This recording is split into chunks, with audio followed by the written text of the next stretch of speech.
সহযোগিতা, সাহায্য। আমরা সব সখারা একসাথে জড়ো হতাম, একে অপরের পিঠের ওপর উঠে দাঁড়াতাম, আর তারপর আমরা ওই মাখনের হাঁড়ির কাছে পৌঁছতে পারতাম, আর তারপর আমরা সবাই মিলে সেই মাখন ভাগ করে খেতাম।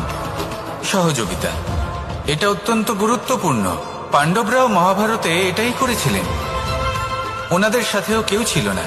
একে অপরকে সাহায্য করে ওনারা অনেক বীরদের একত্রিত করেছিলেন। তারপর অবশেষে মহাভারতের এই মহাযুদ্ধে ওনারা জয়লাভ করেছিলেন। রামায়ণে রাম এবং লক্ষ্মণের সাথে কেউ ছিল না।